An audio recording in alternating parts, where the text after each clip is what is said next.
you got your Bibles, you can go ahead and turn to Philippians chapter 4. Philippians chapter 4. If you don't have your Bible with you, I highly recommend the YouVersion app. It's a free app on your smartphone, and it has lots of different translations of the Bible.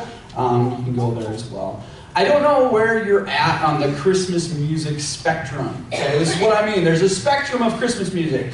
There's those who exist that think that Christmas music should be 24 hours a day, 365 days a year. How many of you are in here? Own it? All right, there's a few of you. Okay, good. All right. There's some of you who say Christmas music is fine, but you can't start it before like December, maybe Thanksgiving. How many of you are in there that camp? Okay. All right. There's a few of you in here. That's okay. There's some of you, and I know this may be a minority of you, that maybe just like Christmas music, I'd rather not do anything with Christmas music. Anybody in here? Okay. All right. Not. All right. A few. Okay. So wherever you're at with the Christmas music spectrum, I want you to know either way, we're coming into the Christmas season.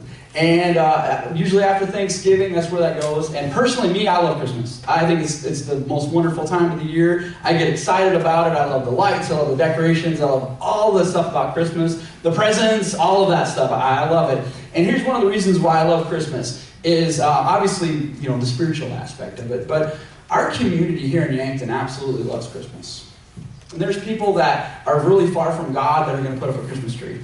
And they're going to, have presents under the tree and do the whole thing. And I just think, church, it's a wonderful opportunity for us to use something in culture and leverage that and help people understand the true meaning of Christmas and what it really means that. So we're excited about Christmas. So with that, we are going to do something we've never done before. And I love saying that because we do things all the time that we've never done because we always want to push it. We're going to come together here right now, and we are going to sing together as a church the most famous Christmas carol of all time, which is Silent Night. Silent Night is the #1 Christmas song ever. It's been that way. Now, if you don't know the words to Silent Night, we're going to play it on the screen. There'll be music to go with it as well. So let's go ahead, and we're going to join together in singing the first stanza of Silent Night.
Great job, church. That was awesome. Don't you just want to get the milk and cookies out right now and just open presents? That's what I want to do. I love it.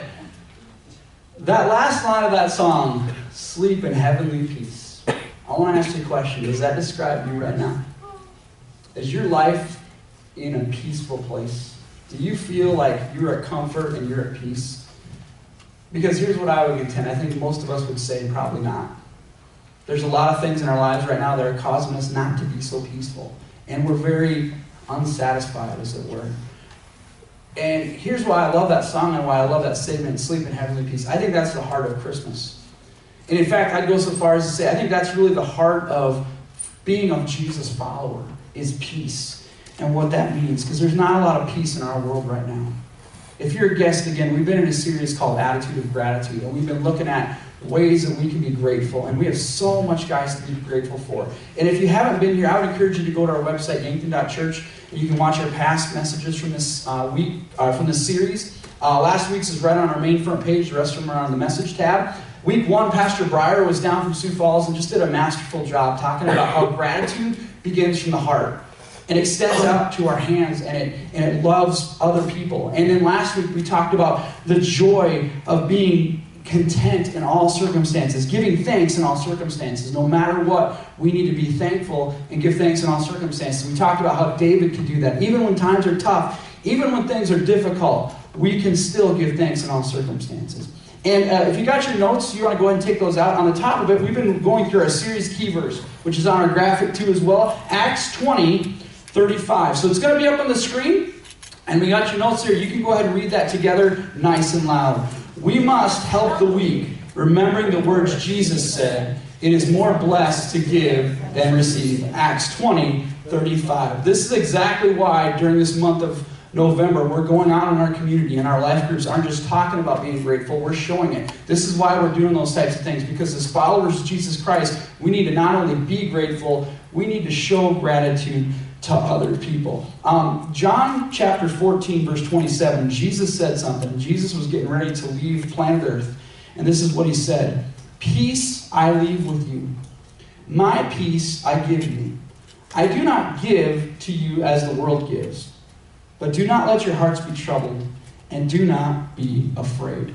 That word peace is in there twice. And I think, again, that's what Jesus wants us to have. He wants us to have peace. You know, that's what the Bible says about with Christmas. The mighty God, the everlasting Father, the Prince of what? Peace. That's what we need to be. So here is what I think is the greatest enemy of gratitude. The greatest enemy of gratitude. Some would say the greatest enemy of gratitude is greed. You know, it's about money and always that desire to have more in that greedy sense. But I don't think that it's greed.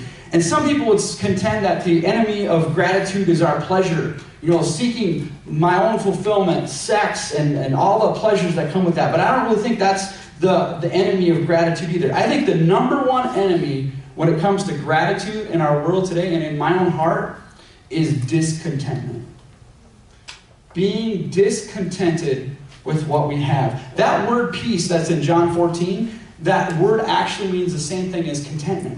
To be content, to be happy with where we're at. And I'm going to make a statement. I don't think you can have contentment in Christ. I don't think being in Christ automatically makes you content. And here's why I think. Because contentment has to be a choice that we have to make. We have to decide on our own that I am going to be content. And that's a challenge to do. I heard a story during World War II. There was a doctor by the name of Frankl. He was in prison in Auschwitz, where he was stripped of his identity as a medical doctor, and he was forced to work as a common laborer. Get this, his father, his mother, his brother, and his wife were all killed in Auschwitz. All of his notes that represented his whole life's work were completely destroyed and taken away from him. Yet when Dr. Frankl emerged at the end of World War II, he made this statement. And friends, I don't know what you got going on in your world, but I guarantee it's not what this guy was facing. And this is what this guy said. Everything can be taken from a man, but one thing. The last of human freedoms, to choose one's attitude in any given circumstances. It can never be taken away from you guys. Contentment is a choice that we have to make, and we have to make every day. So if you got your Bibles again, we're in Philippians 4, and I'm going to be in the 11th verse. The book of Philippians, if you don't know much about it, it was written by a guy by the name of Paul, who his career was built killing Christians. I don't know what your views are on church, but if you've never killed a Christian before, you're doing better than the Apostle Paul was. But God got a hold of his life, and he changed his life, and he became the great evangelist. And he went all around the world planting churches and telling about the gospel of Jesus Christ. And he was rewarded for his good efforts by being put in prison and eventually executed for his faith in Jesus Christ. He wrote this while he was in prison, awaiting his execution. And I don't want you to miss the context of this. I am not saying this because I am in need. Now I'm going to stop right there for a second. He doesn't say, it's not that I don't have any needs. Okay? We all have needs. We all have needs that we need in our life. It's okay to have needs. And he's not saying this because he is in need. For I have learned to be content. Circle that. If you circle in your notes, circle that word learned. Learn to be content whatever the circumstances. I know what it is to be in need. I know what it is to have plenty. I have learned, there's that word again, the secret of being content in any and every situation, whether well-fed or hungry, whether living in plenty or living in want. I can do all this through him who gives me strength. Paul is going to give us here the choices that we need to make to become content. And if you got your notes again, there's 3 of them, and we're going to go through these here together. Here's the first one. Don't compare with others. Don't compare with others, right? Keeping up with the Joneses, seeing what's going to happen next, right? The problem with keeping up with the Joneses is every time you catch them, they refinance, and then they go out and buy more, right? It's a never-ending battle. Henry Kissinger, who was a former Secretary of State, he made this statement. He said, to Americans, tragedy is wanting something very badly and not getting it. Would you agree with that? But this is what he says. But many people have had to learn that perhaps the worst form of tragedy is wanting something badly, getting it, and finding it empty. Pretty powerful. Now, I want to take a moment here, and I want to talk to all my sisters in the room. All right? Now, I have to be very, very careful when I do this because I'm a dude. All right? And ladies, I'm not telling you anything you don't already know, okay? But a lot of times, us guys are a little bit slow. Would you agree with that? You can agree with that. Okay, all right. So I'm a little slow. But I want to speak to all my sisters in the house because I love you, and I talk to you guys, I hear your conversations, and this is just burning on my heart. When we're talking about this, don't compare with others. Ladies, I think Satan loves this in your lives. I think he wants you to look, and I think he wants you to compare, and he wants you to see how much you don't measure up to everyone else. If you're a mom, I guarantee you've looked at other moms, you've looked at other kids, and you've compared yourself. I guarantee you look at your job or your spouse, and you think, man, I wish I could do that. I wish I could see that. I guarantee you felt insignificant. And I'm here to tell you guys, because I love all my sisters in this room, you are enough. You are enough exactly the way God made you.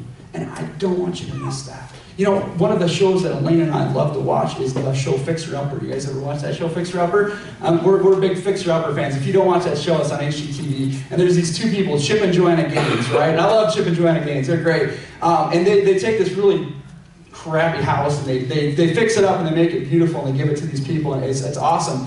But again, I'm not speaking bad, so please take this with a grain of salt. You know, I think a lot of times, again, we look at people like Joanna Gaines and we think, oh, you know what, she's beautiful, she's got everything together. She goes to her husband and she tells her husband, honey, we need to tear this wall down, and literally 5 seconds later it's done, right? You know, and everything looks perfect and great, and if you know anything about their story, obviously they've shared it's not. You know, that's all fake, it's all TV, but there's something about that. You know, we see that and we think, that's what my life should look like. See, that's what my husband should, that's what my life should look like. And friends, again, we can't do that.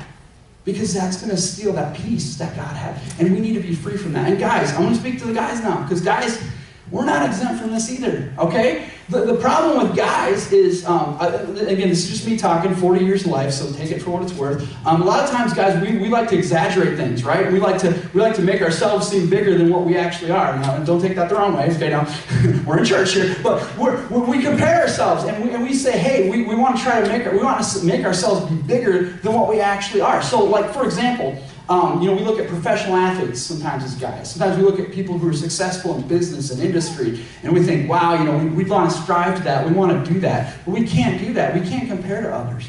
Paul Azinger, who is a professional golfer, I love what he said here. He said, I've made a lot of money since I've been on tour, and I've won a lot of tournaments.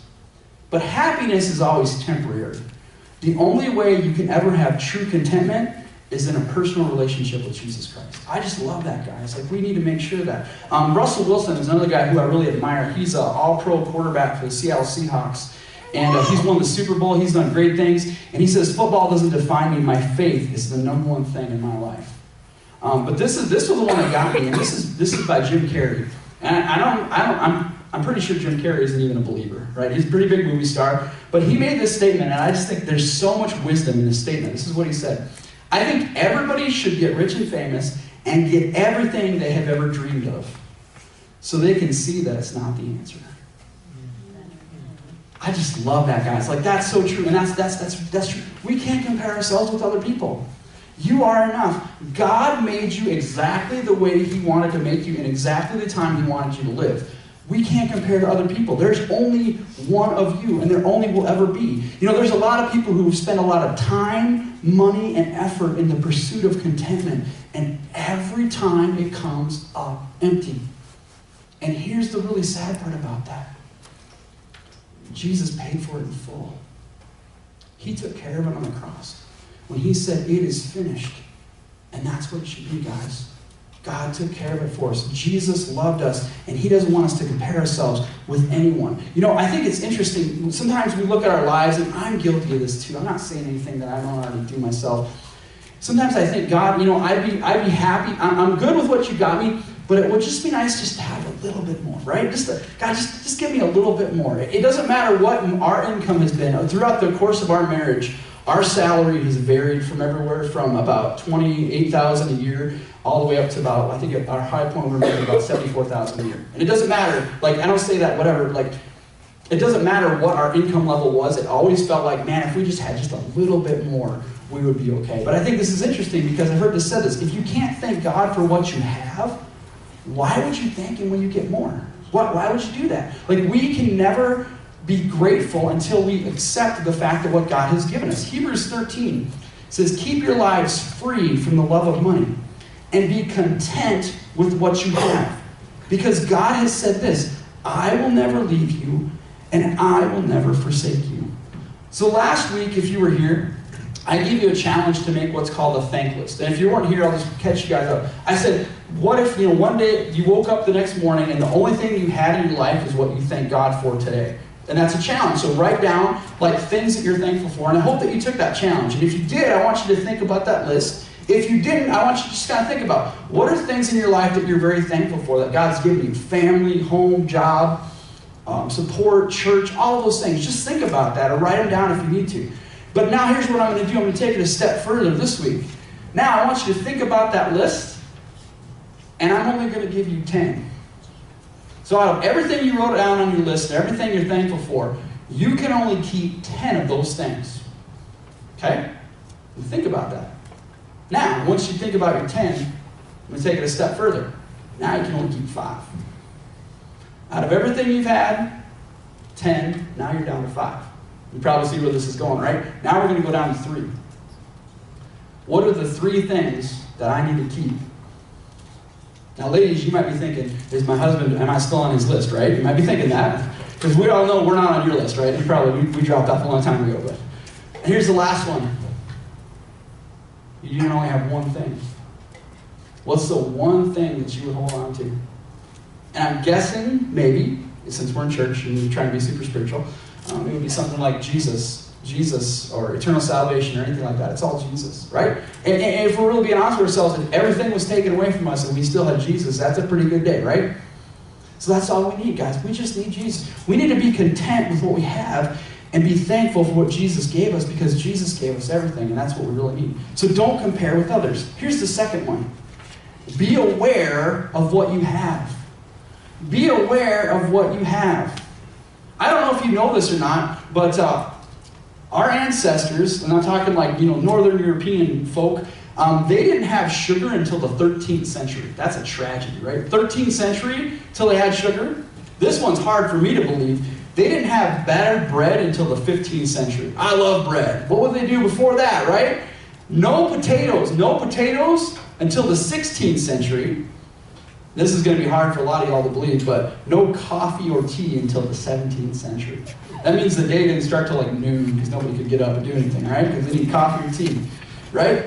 No pudding. Who likes pudding? There was no pudding until the 18th century, right? My dad, he lived the first 10 years of his life, so until 1957, and maybe some of you in this room remember this too, he didn't have running water in his house, okay? That was just a generation ago, guys, that we can turn on a faucet and have water in there. Man, we have so much to be grateful for. We are so grateful to be living in this country and in this time that we have. Think of all those things that we have, and we need to be aware of those things. A lot of times, I've heard this said this way, we all know what counts. We just don't always take the time to count what we know.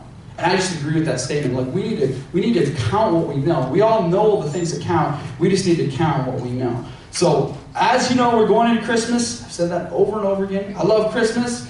And the biggest thing is Christmas gifts, right? And every year, it's something different, right? What are the hottest gifts that we're going to get for Christmas this year? So, I did a little homework, and I went back and kind of looked at what are some of the top Christmas gifts over the past few decades and that type of stuff, right? So we're going to start in the 1950s. 1950s, skateboards were big, right? Skateboards. Jenny dolls. I didn't know what a Jenny doll is. Anybody know what that is? Jenny doll? All right. Barbie dolls, right? Barbie dolls were big in the 50s. Matchbox cars. Now we get into the 60s. Hot Wheels. Hot Wheels were huge, right? And we get Hot Wheels for Christmas. Legos. Legos have been around since the 60s. That's every year, I think you still do with that. G.I. Joe. Here's one. Easy Bake Oven. I used to call it the Queasy Bake Oven, right? Because if you eat the food yellow, queasy. 70s, here's the 70s. Mastermind. Remember the game Mastermind where you got the little things, you gotta guess the colors? Yeah. Magna Doodle. Holly Hobby. I never heard of that before. Holly Hobby? Any Holly Hobby people know what that is? All right. Well, we'll get to the 80s. This is kind of more my generation, all right? Get ready for this. My Little Pony. Remember My Little Pony? Yeah. Care Bears, right? Care Bears. We used to have this thing where we used to punch a Care Bear. I don't know. That was probably not very nice, but... Rubik's Cube, right? Okay, who solved the Rubik's Cube by changing the stickers? Anybody else? Just me? Okay. All right, that's what Rubik's Cube, right? Oh, this is the class. I remember at Christmas. I can tell you a story about this, but I won't. Transformers, all right? When I was a kid, that was it. Transformers. You got a Transformer, you were it. Now we go to the 90s. Teenage Mutant Ninja Turtles. Those guys are still around, right? Big. Teletubbies, remember those guys too? Oh boy. You started to get electronic then in the 90s, so Game Boys. Game Boys was the #1 gift there for a while. And to me, the ultimate, like the first time I remember the Christmas rate, you know what I mean? The one gift that everybody in the world just wants to have and see, Tickle Me Elmo. You guys remember Tickle Me Elmo? Like to me, that was like the first one. It's like, we have to have Tickle Me Elmo. So, all of those things are fun to talk about, and they're fun to think back on. How many of you in this room maybe have gotten some of those things? How many of you even have them anymore? How many of you even know where they are anymore? Hope does. She's got a couple. But what do I mean by that? I'm not anti-present, so please don't hear that. I love gifts, I love presents. Buy your kids presents, all those things. If you have kids, grandkids, do that. But please, please, please don't forget what they really need. They really need Jesus. We have everything that we need. We have so much. We are so blessed. Don't use presents as a way to try to somehow please or satisfy, because it's not. It's fleeting. It ends. It leaves. It goes away. Eventually, you won't need it anymore. 1 Timothy chapter 6, Paul writes, "Yet true godliness with contentment is itself great wealth." Man, that's great right there. It's great wealth. After all, we brought nothing with us when we came into this world, and we can't take anything with us when we leave it. So if you have enough food and enough clothing, let's be content. Let's be content with what God has given us. Always be aware of what we have. Dr. James Dobson made this statement. "I have concluded that the accumulation of wealth, even if I could achieve it, is insufficient as a reason for living. When I reach the end of my days, a moment or two from now, I must look backwards on something more meaningful than the simple pursuit of houses, lands, machines, stocks, and bonds. Nor is fame of any lasting benefit. I will have considered my earthly existence to have been wasted unless I recall these things: a loving family, a consistent investment in the lives of other people, and an earnest attempt to serve the God who made me." Guys, we have so much to be grateful for, and we need to always be aware of that. There was a song in the 90s, and I'm a 90s kid, so Sheryl Crow sang a song that says, it's not having what you want, it's wanting what you got. And I just think that's great wisdom. Want what God's given you to be there. So don't compare. Be aware of what you have. And here's the last one. Share. Share. And I'm not just talking about material things. It's nice that if you have things that you want to share, you want to donate, do things. By the way, I find it interesting, I'm going to use winter coats for example. A lot of times we'll do this where we'll go out, we'll buy a new winter coat, or we need a new winter coat. And what do we usually do with the old coat? We usually do what? Donate it, give it away. You know what I like to do? I like to keep the old coat, and I like to buy a new coat and give the new coat away. That's what I'd like to do. Now, that's just a side, but it's not necessarily just about material possessions, guys. We need to share what God's love has done for us in our life. Part of being content, you will never fully be content until you realize life isn't about you. You don't exist on planet Earth for your own enjoyment and your own pleasure. You exist on planet Earth because you're meant to share God's love with other people. And you're supposed to go out there and minister to them and help them understand that God never blesses us for our own good. He blesses us, but He does it so we can go out and be a blessing. Now, I want to challenge you on something. This Christmas season, so the first week in December, all 5 Sundays in December, and Christmas Eve, we're going to be in a series called Celebrate Christmas. And it's going to be a series where, again, like I said, we're just going to, I love Christmas. We want to just blow up Christmas. We want to just go out in the community and talk about Christmas. We're going to be promoting this. We're going to be advertising this. We're going to have invite cards that you guys can share with that. But this is what I'm going to challenge you. I like to give you challenges with our different series that we do. Here's going to be the challenge for our Christmas series. Don't come on Sunday. To which you might say, wait a minute. No. Don't come on Sundays. This is what I want you to do. I want you to share Sundays. What I mean by that is I want you to find somebody in your life that doesn't have a church home. And I want you to invite them to join you for church on Sunday. I know sometimes it can be difficult to share our faith with other people. Bring them here and I'll do it for you, okay? That's what I want you to do. I want to share God's love. This Christmas, we want to have an outreach. We want people who are far from God. And you guys might not know this, but the 2 times in our calendar, in our culture, where people are most open to hearing about Jesus are Christmas and Easter. Okay? And Easter is one Sunday. It's like our Super Bowl Sunday. I love Easter too. But Christmas is like a whole month.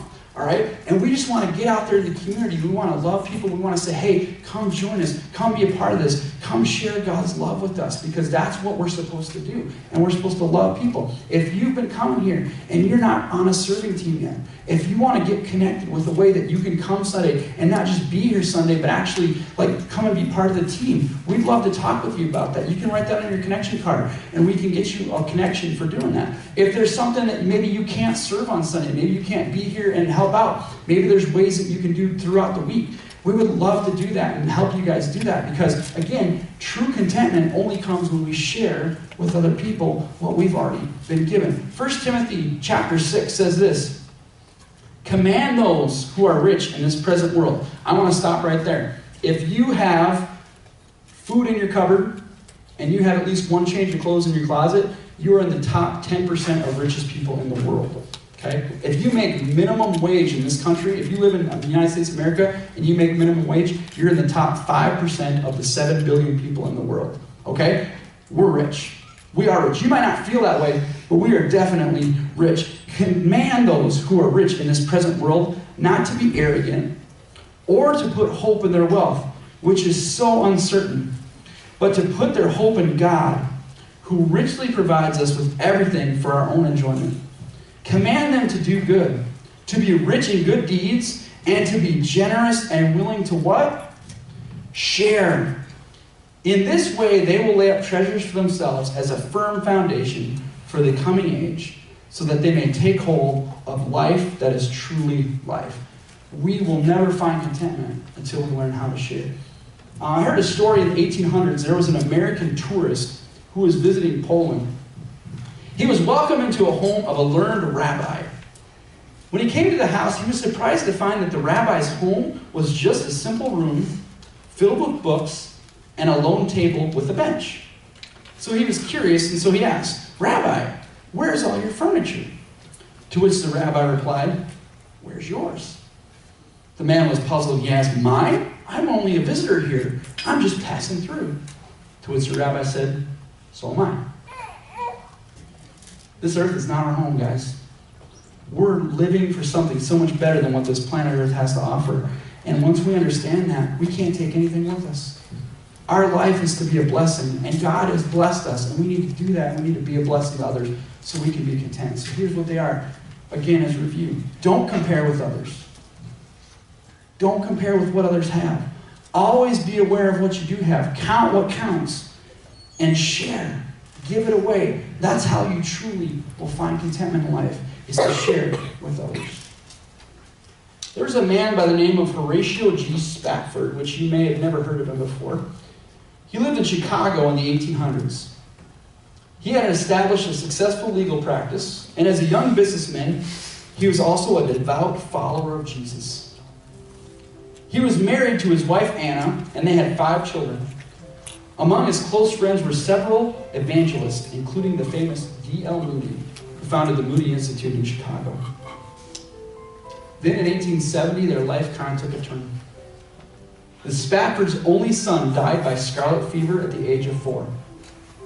And if that wasn't enough, the family's fortune evaporated in the wake of the Great Chicago Fire in 1871. Having invested heavily in real estate along Lake Michigan's shoreline, Spafford lost everything he had overnight. Desiring rest for his wife and their 4 daughters, Spafford planned a European trip for his family where they would be joining D.L. Moody in one of his evangelistic campaigns. In November of that year, the family was ready to travel to New York to catch a steamship headed overseas. However, due to unexpected last-minute developments in his business, Spafford had to remain in Chicago. But he sent his wife and 4 daughters on ahead. He expected to follow a few days later. On November 22nd, the ship the family was on was struck by an English vessel and sank in 12 minutes, killing 226 people, including all 4 of Spafford's daughters.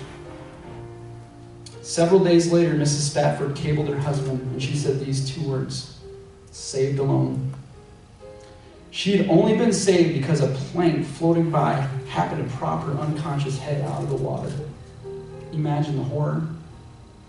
Losing all of your wealth, losing your son, and then in such a tragic way, losing all 4 of your daughters. Upon hearing the news, Spafford left immediately to join his wife. During his voyage across the Atlantic, the captain of the ship called him to the bridge, and he said, "A careful reckoning has been made, and we believe we are now passing the very place where your family ship went under."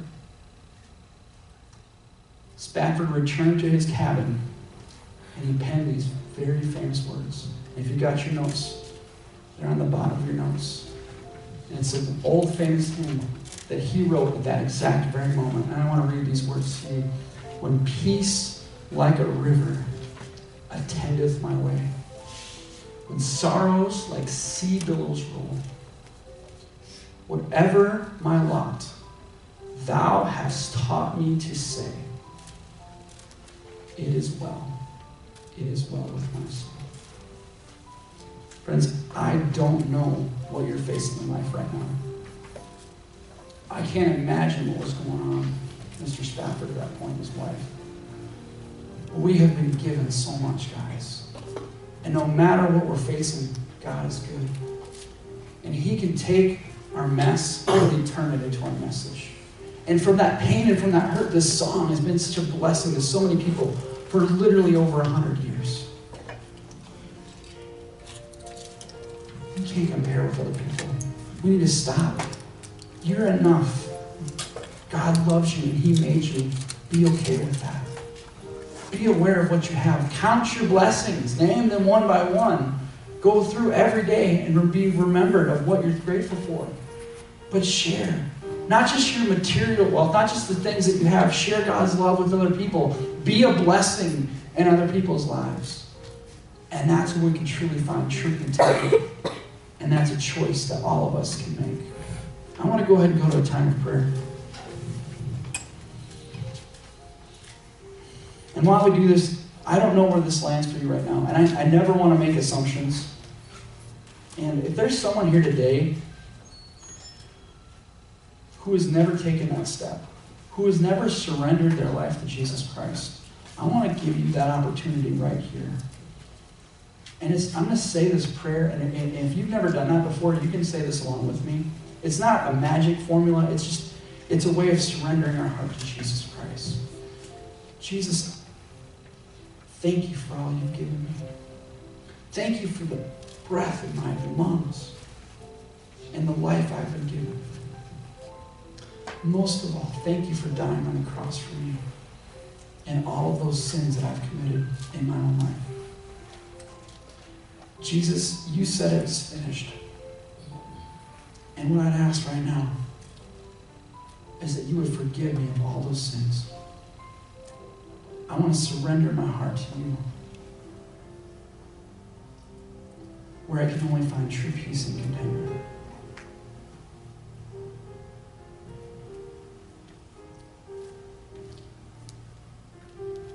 If you've prayed that prayer, maybe you've done it before, but maybe today God just did something in your heart and He said, I need you to do this. You got your connection cards. You can go ahead and mark that on there. We'd love to connect with you. We'd love to pray with you. We'd love to celebrate that with you, because that's joining God's family. God, I'm so grateful for you. I'm so grateful for this church. Thank you for this season that we're in right now, in this community and in our church family, God, that we can move into this Christmas season. I know this week, God, we'll be at Thanksgiving and probably be around the table with lots of food and lots of family.